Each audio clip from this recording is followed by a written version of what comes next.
Para quem não me conhece, eu sou Fábio Henrique da Silva, mas eu uso o sobrenome Santos, porque é o nome do meu pai. Eu não fui registrado o nome dele na época por questões da lei, mas é o meu pai, eu preciso honrá-lo, e eu me autodenomino Fábio Santos, em honra ao meu pai, que é muito importante a gente honrar o nosso pai. E ele hoje não está mais entre nós, mas eu carrego esse sobrenome que eu tenho muita alegria. Conheci o pastor Cerqueira e a manhinha num período em que eu estive lá na missão, e foi um período maravilhoso. O Barbudinho esteve lá com a gente também, todo o povão que ia lá visitar a gente, com aquele Natal maravilhoso, vocês estiveram lá, não esqueça daquilo, comida boa, ai papai, tempo bom, né? E aí quando eu saí da missão, foi a primeira porta que me abriu, foi a família que me abraçou, o pastor, na época era evangelista na época, né? Roosevelt me abriu a primeira porta de emprego, e quando a gente vinha para o culto, às vezes eu passava minhas lutas, minhas dificuldades, e eles não sabiam, mas eu sabia que todo domingo à tarde, quando eu ia para a casa deles para poder pegar uma carona, era a minha única refeição do dia. E eles não sabiam disso, mas chegavam lá e me tratavam como filho, me davam um café maravilhoso, um bolo, e eu com fome, não sou bobo nem nada, eu comia à vontade, porque Deus é bom, amém? E nesse período a gente foi reencontrando alguns amigos, inclusive o Serginho que está aqui. O Serginho, a gente é amigo de infância mesmo, coisa de 9, 10 anos de idade, a gente jogava bola junto e a gente se reencontrou depois de um tempo, né, Sérgio? E é sempre bom estar de volta a casa, como o pastor Cerqueira falou, um bom filho a casa torna. Aí quando manhã falou assim, você pode vir no domingo pregar? Semana passada aí eu não tinha falado com o Ló, eu precisaria estar no culto lá, porque o João deixou a chave da igreja comigo, e aí eu tive que abrir a igreja e não pude vir, mas graças a Deus hoje eu estou aqui para a glória de Deus, amém? Aleluia. Sem mais delongas, abra sua Bíblia por favor,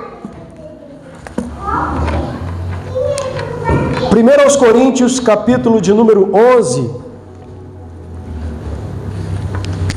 1 Coríntios, capítulo de número 11. Eu vou estar lendo 2 versículos.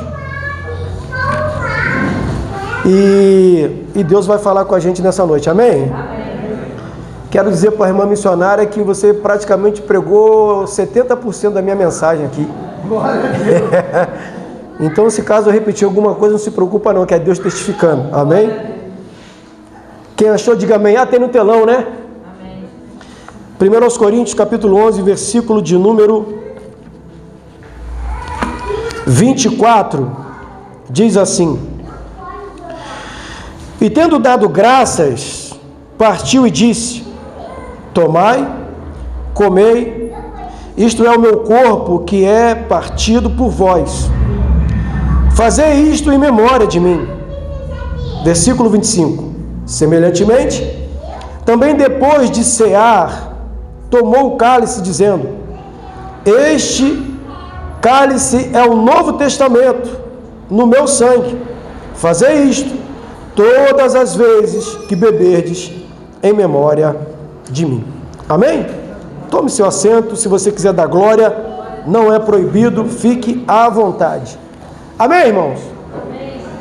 Essa passagem de 1 Coríntios, capítulo de número 11, é uma passagem que a gente usa muito, você ouve ela muitas das vezes, quando é na ministração da ceia, que Paulo vem trazendo toda uma ideia da ministração da ceia, e aqui a parte que eu li, o versículo 24 e 25, quer que desliga aqui, ô Sérgio? Eu desligo, de repente pode adaptar. Se aí desse algum, né? Não, sem problema. Esse aqui é o seu, fala aí. Alô, som. Não, pode abaixar, eu faço o microfone, consegue me ouvir? Não consegue? Não, pode desligar, pode desligar. Você consegue me ouvir? Não consegue? Quem está me ouvindo, diga amém. Então, o que acontece? Essa é uma passagem que a gente acostumou a olhar para ela no sentido, no momento da Santa Ceia. E a gente leu aqui o versículo 24 e o 25. Paulo repetindo o que Jesus fez, que na noite que foi traído, ele tomou o pão, partiu e liberou para o pessoal. Logo em seguida, depois de cear, ele pegou o cálice, que era o vinho representando o teu sangue, e disse: este é o meu sangue repartido, ou seja, o sangue da nova aliança. Ok. Aí, no estudo, se eu não me engano, acho que foi o terceiro ou quarto, tem um tema, alguma coisa que fala sobre isso. E aí Deus começou a bradar no meu coração esse tema.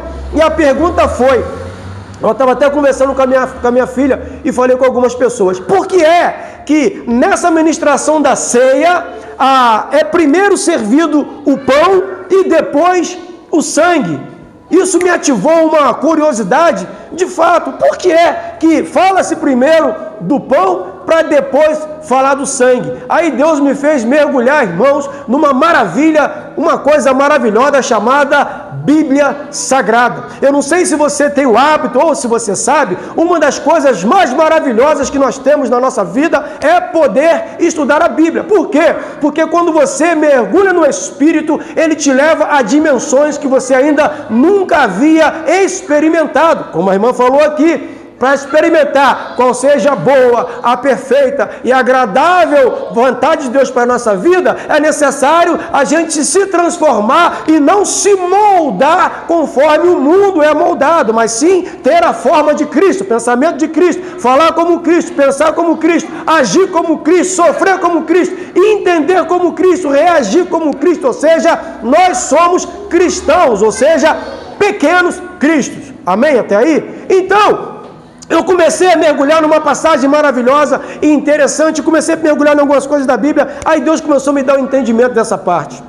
Por que é que se fala primeiro do pão, do corpo, e depois se fala do vinho, do sangue? Porque, irmãos, a Bíblia de Gênesis a Apocalipse, ela vem tratando do mesmo assunto. Ela começa a falar de Jesus no primeiro versículo e termina no último versículo em Apocalipse falando de Jesus. O tempo todo ela vem tratando, principalmente depois da queda do homem, sobre a reconciliação de Deus, Espírito, como está lá em João, na conversa, em Jesus na conversa com Nicodemos, Espírito com letra maiúscula e o nosso espírito com letra minúscula. Perceberam isso no estudo? Quando ele fala com Nicodemos, o que é da carne é carne, o que é do espírito é espírito. Então, essa conexão, o pecado separou. Então, Deus continuou com a letra maiúscula na sua maioridade, sendo Deus como poderoso Ele é. E nós passamos a ser alma, carne. Então, passamos a reagir a tudo aquilo que a nossa carne sente e a alma provoca para a carne reagir. A carne, a alma sente, sinaliza a carne reage, então a gente não consegue, por conta do pecado, ter uma conexão, se moldar ou se voltar para Ele. Então é necessário quebrantarmos a carne, voltarmos a ser espírito, para que o nosso espírito, ainda menor, ainda com letra minúscula, se conecte ao Espírito do Senhor. Amém? Aí eu comecei a analisar algumas passagens na Bíblia, e uma delas me chamou a atenção, porque quando aqui Paulo fala, sobre a primeira coisa que é servida, varão, é a carne, é o pão. A carne, Isaías disse que é o Jesus, o próprio Cristo, quando fala na parte messiânica lá, que é aquilo que ele foi moído por conta dos nossos pecados. Jesus, ele foi destruído na cruz do Calvário. Isaías já falava sobre isso. Que a carne que a gente agora come na ceia, o pão que representa a carne, e a gente precisa mastigar, é repetindo exatamente o que aconteceu com Jesus naquele grande dia, por causa do meu pecado e por causa do seu pecado. Jesus foi moído, ele foi levado ao zero, sofrer. Se você conhece a história. Então, por isso, em primeiro lugar, vem a carne representa provisão, a carne representa alimento. A provisão, por exemplo, está na situação lá de Ruth com Noemi, quando em Belém tinha comida e aonde ela morava não tinha mais alimento, eles saíram daquele lugar e foram para a terra onde morava Boaz, por exemplo. E uma outra passagem, o povo lá no deserto com Moisés não tinha comida, então a primeira comida que foi provida para o povo no deserto foi o quê? Foi vinho. Foi o maná que desceu do céu, a carne, o pão vivo que desce do céu. Inclusive, acho que foi tema desse estudo ou do outro, se eu não estou me enganado. Então o pão vivo, Jesus, o pão vivo que alimenta, o pão vivo que nos dá vida e nos dá esperança, ele continua firme com a gente. Desde quando o mundo começou a ser mundo, e principalmente depois da queda do homem. Por isso, a servir o pão primeiro tem esse significado. E aí eu comecei a entender alguns pontos interessantes na Bíblia. Por exemplo, aquela passagem que tem de Jesus, quando ele é chamado foi a filha de Jairo, né? O Jairo chega para ele e fala: Senhor, eu preciso que o Senhor vá lá em casa lá, porque a minha filha não está nada bem, ela está adoentada e ela precisa de uma intervenção.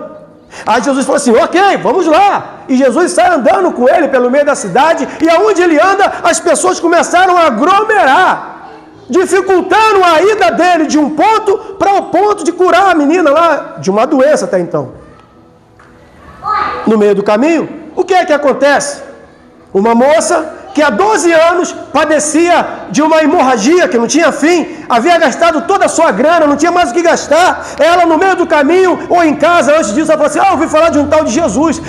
Se eu pudesse pelo menos tocar na orla da roupa dele, se eu pudesse pelo menos tocar nas vestes deles, eu seria curada. Ele está na cidade, mas eu sou uma mulher que a lei não me permite sair de casa. A lei não me permite ser curada porque eu estou sangrando. Se eu tocar em alguém me descobriu, eu posso ser apedrejada de morte, porque eu estou impura. Como é que eu faço? Você conhece a história? Ela enfrenta a multidão e quando ela toca em Jesus, Jesus para e fala: peraí, alguém me tocou?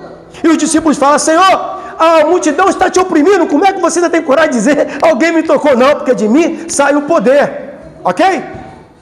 Pergunto: quantos anos aquela mulher estava sofrendo com a sua hemorragia? 12 anos, exatamente o mesmo tempo de idade que tinha a menina, que logo saindo dali, ele chegou na casa de Jairo e a menina estava morta, que já tinha até velório lá, o pessoal cantando, aquela coisa toda. Ele falou: não, sai todo mundo daí que a menina só está dormindo. Riram dele, e ele mandou todo mundo sair da casa, deu a mão na menina e a menina ressuscitou.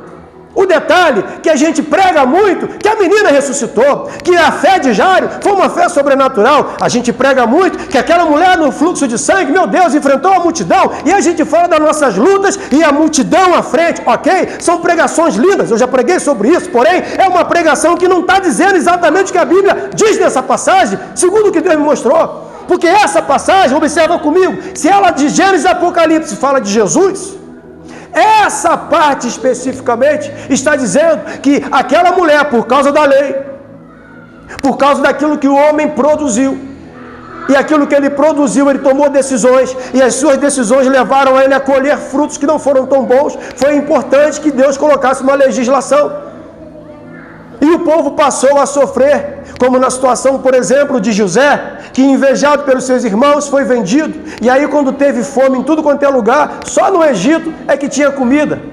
Engraçado que José, ele foi governador no Egito, ele foi um camarada importante no Egito, mas nunca deixou de ser escravo no Egito. A gente prega sobre o José, sobre o sonho, ok, mas ninguém ainda não parou para prestar atenção nesse detalhe. Por isso é que quando o povo os hebreus começaram a crescer e o povo não conhecia mais, os faraós não conheciam mais a José, ficaram com medo dos hebreus, escravizaram ele, mas na verdade a descendência dele é escrava naquele lugar. Aí quando houve a libertação, toda a parte de comer a carne começou a acontecer. Observa que para a morte dos primogênitos, por exemplo, foi separado ali um período do dia, e aí numa parte do mês separa o novilho, aí corta o novilho para cá, corta o novilho para lá, junta todo mundo, vamos comer carne, e o sangue passa na porta. É a primeira vez que fala do sangue.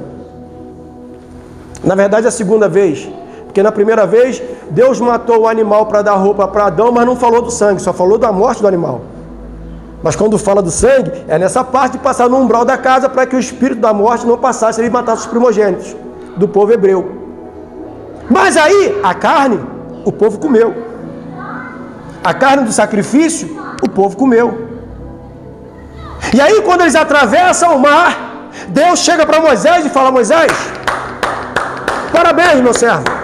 Muito bom o que você fez. Gostei demais. Atingimos O objetivo, atravessamos o mar, livramos o povo, Faraó morreu lá, o povo dele lá, os exércitos dele caiu na água lá, acabou. Só que agora tem um negocinho para você. E fala, Senhor, a partir de hoje, é o primeiro dia de janeiro, ou seja, o primeiro dia do resto da vida de vocês. Esquece o que passou. Esquece o que está para trás. O que ficou para trás vai servir apenas como história, para dizer quão grande eu fui na vida de vocês, tirei vocês da servidão, abri o mar e fiz vocês vir para cá.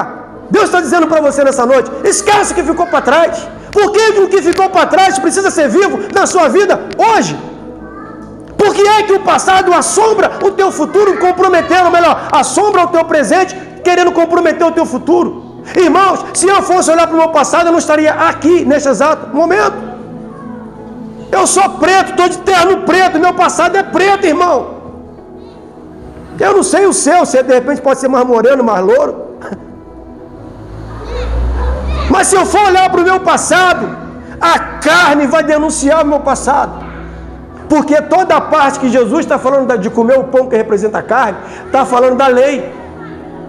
E pela lei ninguém conseguiu chegar ao objetivo. E essa mulher, voltando na mulher do fluxo de sangue, a lei não permitia ela sair de casa e ser curada. Enquanto ela tinha dinheiro, ok, o médico ia na casa dela, acabou o dinheiro, acabou a esperança. Mas aquela mulher jogava sangue fora.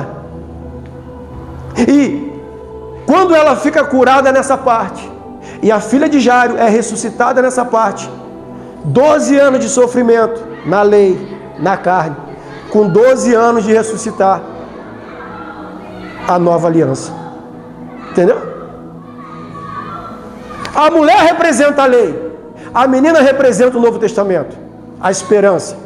O número 12, para Deus, significa o número da perfeição. O número da perfeição não é o número 7. O número 7 é um número perfeito para o mundo, para Deus no sentido geral. Mas aonde Deus emite, coloca ali o seu governo, o seu comando, o número 12 é o número principal. Por isso 12 tribos, por isso 12 espias, e aí afora. Onde Deus governa, o número 12 é importante. Então aquela moça representou 12 anos de sofrimento do povo cativo, doente, enfermo, que não tinha cura. E aquela menina que ressurgiu representa um povo que ainda com pecado, ainda que morto, se acreditar, deu para entender? Ele volta a viver. Aleluia. Glória a Deus. Estão entendendo, irmãos? Aleluia. Eu estou dizendo para vocês aqui sobre esperança. O que eu estou dizendo para você é que a sua vida não precisa ser da maneira que foi até ontem de manhã, ontem à noite ou hoje de manhã. O que eu estou dizendo para você é que se uma palavra ministrada em qualquer lugar, principalmente nesse altar, e eu conheço o pregador que prega aqui, que ele foi meu pastor e é meu amigo até hoje, é meu pai. Eu sei que a palavra pregada aqui é uma palavra que dá vida. É uma palavra que se você não precisa nem muito mergulhar muito para entender o que Deus fala com você toda semana no culto.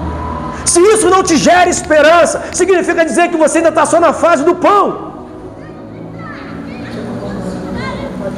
Se esses homens pregarem aqui e você não for para casa cheio de esperança, querendo ter uma vida saudável na presença de Deus, significa dizer que você ainda está preso na lei. Significa dizer que você está fazendo coisa que as pessoas observam e que podem apontar você e você tem medo de ser apontado. Aí estamos com um grande problema. Porque se você começar a ficar preocupado com apontar de um ou apontar de dois, significa dizer que você ainda permanece com medo de mudar de vida, de querer ser uma pessoa diferente. E quem tem medo de ser diferente, nunca vai ser diferente. Vai ser a mesma coisa. Com 8 anos de idade, com 20 anos de idade, com 30 anos de idade, com 70 anos de idade. E até no caixão vai ser a mesma coisa. Uma outra passagem que retrata essa passagem de bastão, ela acontece principalmente quando, naquele grande dia, Jesus estava na cruz. E naquela cruz, do lado dele direito, tinha um ladrão e do lado esquerdo, um outro ladrão. Um ladrão chegou para Jesus e falou assim: tu não é o Cristo? Eu sei que tu tem poder. Por que você não desce daí e livra a gente? Porque quem vive pela lei quer sempre dar um jeitinho de, mesmo devendo, não querer pagar o que deve. Quem vive pela lei, ele diz que o erro que ele cometeu foi proveniente de alguém que errou com ele. Ele não assume que ele errou. Quem vive pela lei nunca assume a responsabilidade de ter sido causador de tragédias e desgraças, desavenças e tristeza na vida de várias pessoas. Quem vive preso na lei, ele até vai no culto, ele até ora, ele até dá dízimo, oferta, ele diz que serve a Deus, mas ele é preso na regra. Ele é preso naquilo que está escrito. Ele ainda não experimentou da genuína misericórdia de Deus. Quem está entendendo, diga amém. São muitas passagens que a Bíblia nos mostra, de um lado para o outro. Mas tudo isso representa o comer da carne. Quando, lá em Coríntios, no versículo 8 do capítulo 11, diz: examine-se, pois, o homem a si mesmo, e assim coma e beba. Não está dizendo, como a gente aprendeu muitas das vezes, que a gente tem que se examinar para saber se a gente come ou não a ceia. A ceia não é um botãozinho que acusa quem está errado ou quem está certo. A ceia é algo que a gente precisa fazer parte, porque Jesus falou: se você não cear, não tem nada a ver comigo. Você tem que se olhar, se examinar, mas não é saber se a sua vida está em pecado, porque como muita gente diz, não. Se você for olhar o contexto dessa passagem, sabe o que Paulo está dizendo? Muito mais grave do que isso, irmão. Paulo estava na cidade de Corinto. A cidade de Corinto era uma cidade portuária, ou seja, como se fosse o Porto de Santos. Passava muito dinheiro por ali. Toda a movimentação do mundo, de grana, de negociações, passava por ali. E o povo gentil era o que maior habitava ali. Tinha muitos judeus que moravam ali. Paulo foi para lá pregar. A igreja começou a acontecer ali.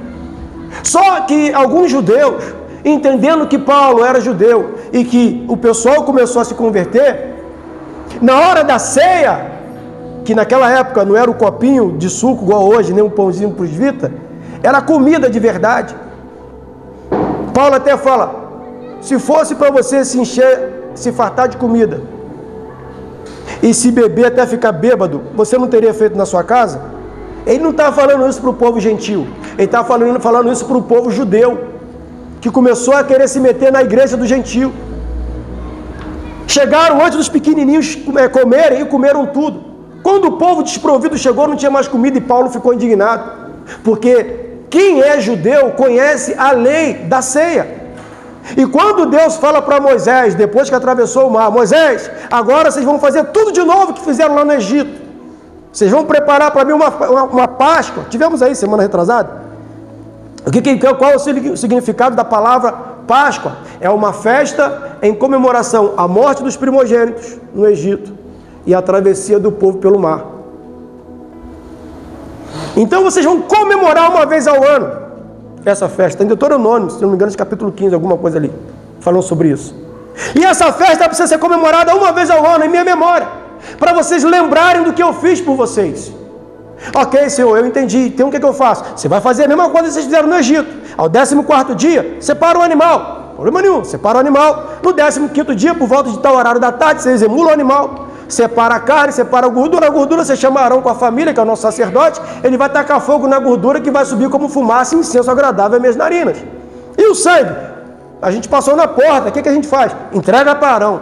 Porque Arão vai preparar um altar e vai aspergir o sangue. O sangue será liberado no altar. E a carne? A carne vocês vão comer ela não cozida, mas assada, junto com o pão sem fermento. Aí Moisés falou assim: Senhor, só que tem um probleminha aí.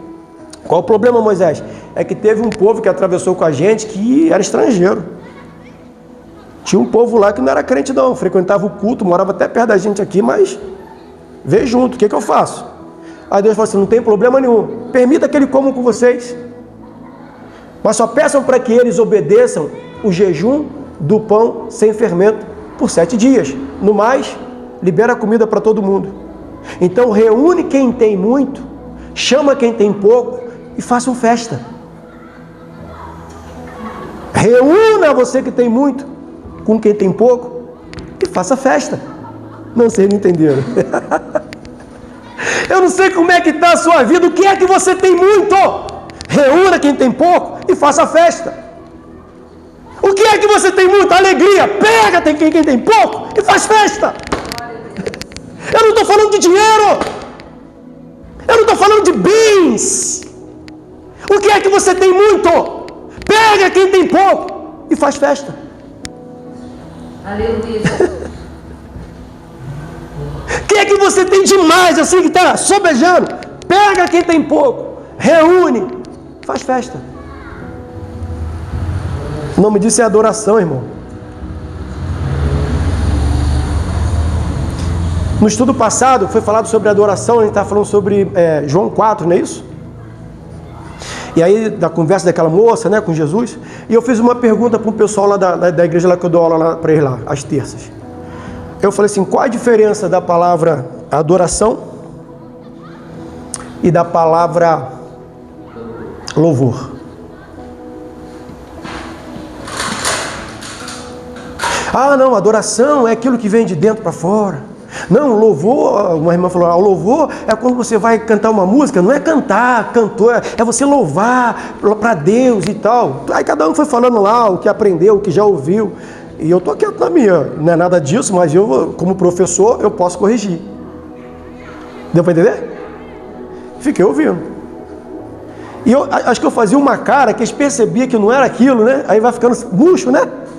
Vai murchando, vai murchando, vai murchando, vai murchando. Professor, o que é? Eu falei, olha só. A palavra adoração significa serviço, entregar. E ele é simbolizado com sacrifício. Todas as vezes no Antigo Testamento que você vê alguma coisa chamada de adoração, vamos adorar, é sacrifício. Senhor, ali está o monte. Ficai vocês aqui que vai eu e o menino. Foi assim que Abraão fez? Nós vamos lá, nós vamos adorar. Depois de ter adorado, nós voltaremos. Você segura a onda aí. Sobe o Abraão o morro. Não é assim, Babudinho? Chega lá, ele pega o menino, amarra o garoto, prepara toda a fogueira. Quando vai meter o cutelo, Deus grita, não precisa não, que eu já entendi. Eu sei que você é corajoso. Ok, glórias a Deus. E ele olha para o lado, aparece um novilho. Ele vai lá, pega o animal, desamarra o filho, pega o animal, corta o animal, sacrifica ao Senhor. Jacó, em muitas das suas passagens, tanto quanto Isaac, levantava um altar de adoração ao Senhor. Ele pegava o animal, imolava o animal. Isso era adoração. Israel ficou maluco da cabeça quando o templo foi destruído e não havia mais lugar de adoração. Aí eu lembrei de uma pregação sua, eu preguei e usei ela. Quando fala ali a formação das sinagogas, né, que ficava no meio, aí lá no cantinho os pobrinhos era contada de relógio, né, 3, 4, 5, 6, 7, fica lá, vem para o meio, então ninguém vem para o meio, ainda mais pobre não frequenta. Foi uma ideia dos herodianos para poder agradar ali os judeus ali, que era metida bom de dinheiro, mas o pobre não participava. Eu lembrei da sua pregação, eu usei ela numa pregação minha. E a coisa começou a acontecer dessa maneira, e o povo foi aderindo a tudo isso. Vai passando-se o tempo, aí eu comecei a falar para eles. Aí eles falaram assim, e louvor? Eu falei, aí que está o detalhe. A palavra louvor significa elogiar. Simples. Simples. Tem música que nós cantamos na igreja, ela não louvam a Deus, porque nós não elogiamos a Deus. Tem músicas que nós não exaltamos a Deus. Falamos até sobre Ele, mas na verdade a gente infla o nosso ego. Quem me viu na prova e não me ajudou, vai quebrar a cara. Eu estou sofrendo, está doendo pra caramba, mas Deus vai me exaltar e todos verão que Ele é Deus na minha vida. Eu não tenho que saber o que fazer na minha vida, que todos verão que Ele é Deus na minha vida. Ele é Deus na minha vida.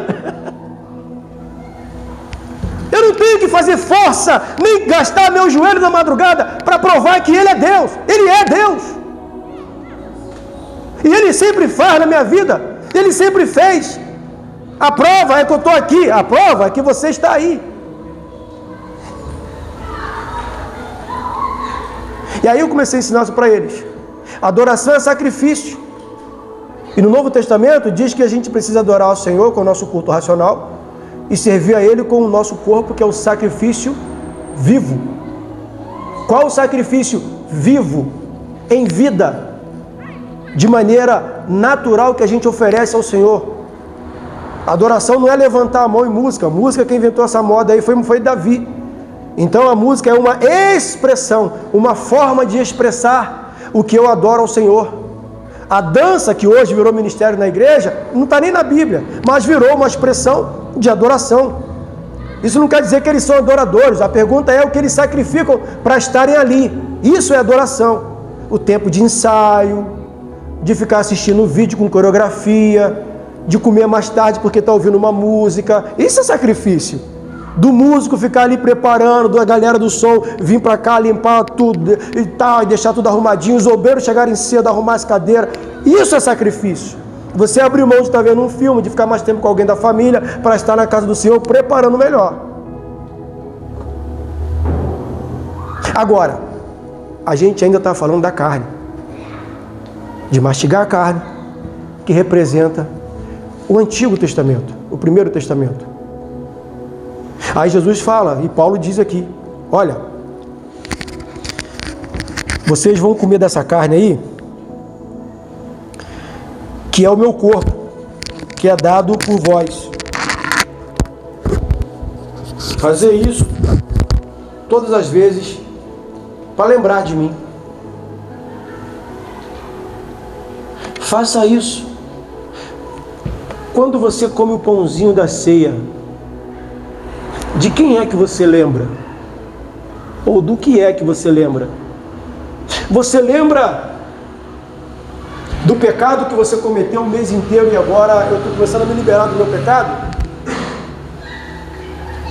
Ou você lembra do dono do corpo? Cada mastigada no pãozinho representa uma paulada que ele apanhou por causa do nosso pecado. Cada vez que a gente mastiga um pedaço daquele pão, a gente está batendo em Jesus de novo, mãe.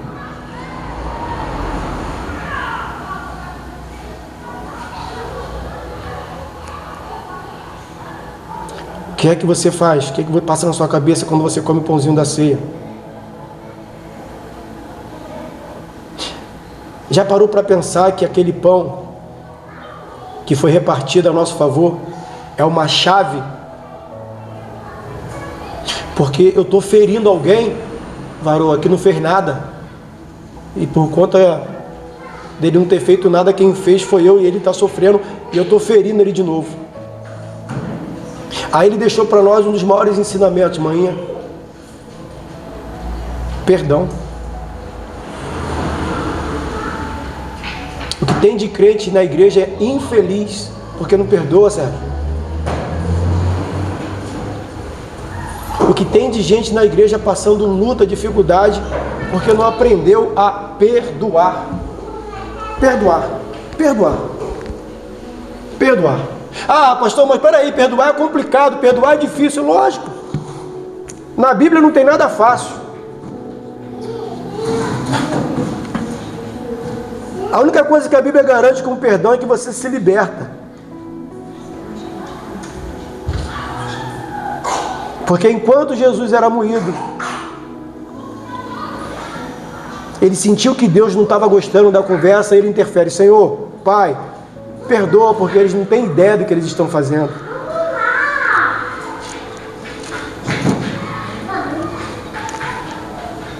Eu ainda estou falando da carne.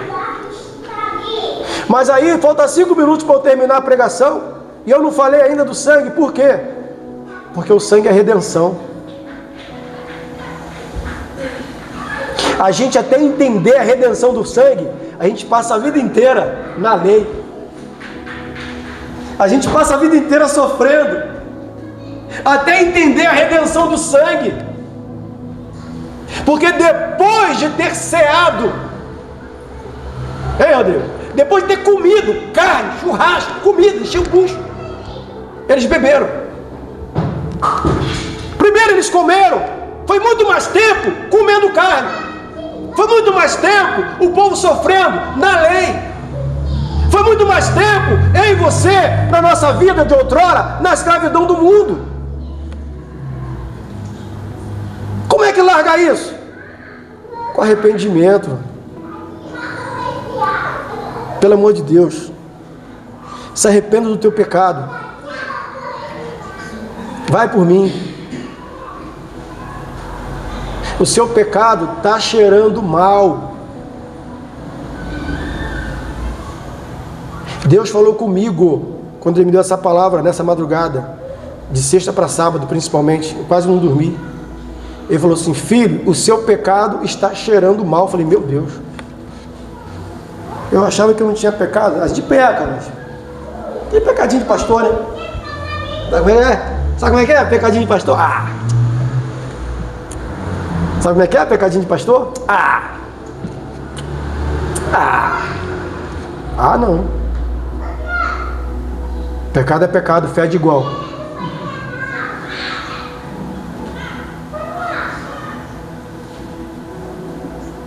Pecado é pecado.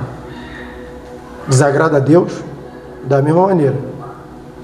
Principalmente para a gente que sabe o certo e o errado. A Bíblia diz, varão, que por aumentar a iniquidade, o amor de um montão de gente ia esfriar. Aí a gente começa a ver as atrocidades do mundo, as pessoas falando daquilo, The Power, The King, sei lá o que, mas sei lá o que.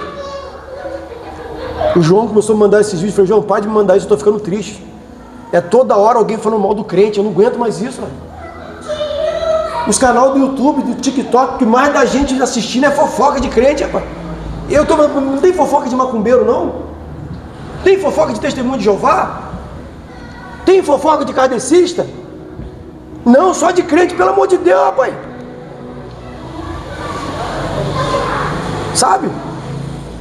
Por quê? Carne. A carne não perdoa. A carne é lei. Olho por olho, dente por dente. Não tem misericórdia. Seu casamento é bom até você errar. Você é bom funcionário até cometer o primeiro erro. Você é um grande crente até dar o primeiro vacilo e a sociedade ficar sabendo. Mas tudo isso é lei. Agora, quando você entra na redenção, aí é o sangue. Aí Jesus naquela noite, olha, tomou o cálice, depois de ter encerrado. Pessoal, olha só, esse aqui é o cálice da nova aliança. Porque a aliança antiga, nós já comemos a carne, que representa o meu corpo, que foi repartido, eu fui moído, eu liberei o meu corpo para salvar vocês. Mas olha só, o sangue, ele é de uma nova aliança, ele é de um novo concerto. E digo para os senhores e para as senhoras aqui nessa noite: toda aliança que Deus faz com o ser humano, ela tem sangue envolvido. Vou repetir: toda aliança que Deus faz com o homem tem sangue envolvido. Quando emulou o animal para fazer roupa para Adão e Eva, e muitas outras coisas. Por exemplo, casamento. A palavra casamento significa aliança de sangue feita entre um homem, uma mulher e uma testemunha. Todas as vezes que o casal coabita, eles celebram o casamento. Microgotas de sangue do órgão feminino com o masculino se encontram para confirmar essa aliança de sangue. Então, quando o cálice que era de vinho, que representaria o sangue do Senhor na cruz, a gente aprende lendo, a gente entende que o sangue, ele é para purificar a minha vida dos pecados. Então, a carne, eu reconheço que eu pequei. Eu reconheço que eu não consegui cumprir a lei. Eu reconheço que eu fui alguém muito pequeno. Eu reconheço que eu fui infantil, que eu fui menino. Eu reconheço que a minha vida não vale nada. Se Deus não tiver misericórdia de mim, já era. Mas Ele é tão maravilhoso, Barbudinho, que Ele ofereceu o seu sangue, simbolizado pelo vinho, que é simbolismo do Espírito Santo e de uma alegria. Uma vez que eu tomo parte desse vinho, desse suco varoa, e tomo ele, e espiritualmente eu me purifiquei dos pecados, alvo como a neve. Então, sobre isso eu não preciso pregar muito, porque está falando de fé, está falando da crença. Um sangue machucado, um sangue malhado, um sangue sem vigor fez uma mulher sofrer 12 anos. Uma criança com imposição das mãos, o resultado da fé do pai, fez ela voltar a ter vida aos 12 anos. Tudo o que você fez até hoje de manhã ficou no passado. A pergunta é: quantos quilos pesam a sua fé em saber que o sangue do Senhor te purifica de todo pecado? Glória a Deus. Semana passada foram 2 pessoas em Friburgo que se suicidaram, né? Ano passado, só na minha rua, lá em Olaria, lá foram 2 pessoas também. Na minha rua. Tá cheio de gente se matando. Tá cheio de casamento acabando. Tá cheio de gente desviando. Eu não posso responder por essas pessoas. O que eu posso fazer é cuidar da minha vida, que já não é fácil. Se eu puder cuidar da vida de alguém, é em oração. Se quiser conversar, eu empresto a minha orelha, que não é pequena, pode falar, a gente orienta. Mas eu não posso tomar decisões pelas pessoas. A única coisa que eu posso dizer e deixar para os senhores aqui para encerrar é que há poder no sangue de Jesus. Glória a Deus. Glória a Deus. Há poder no sangue de Jesus. Eu não sei quantos quilos pesa o pecado que você está cometendo aí, ou que você cometeu. Mas se você acreditar que o sangue te libertou, você nunca mais volta a praticar aquilo ali. Porque antes de você fazer uso do sangue, do vinho, você vai ter que comer o pão que representa a carne. E todas as vezes que você mastigar aquele pãozinho, lembra, cada mastigada que você dá, os seus dentes, é um pecado que você está jogando na conta de Jesus, e você vai lá e ele não fez nada para sofrer isso, mas mesmo assim ele fala: eu seguro. Mas por que Jesus que só permite todas essas dentadas representando o teu corpo através desse pão? Porque vai sair sangue, e o sangue vai dar oportunidade para você começar de novo. Amém? Assim eu agradeço a oportunidade, em nome de Jesus. Obrigado, Paião, mais uma vez, manhã. Obrigado pela oportunidade. Esqueci até de falar, o Ló manda um abraço para todos vocês. Pedi para estar abençoando vocês, e vocês me abençoaram nessa noite. Eu agradeço a oportunidade, viu? Deus abençoe.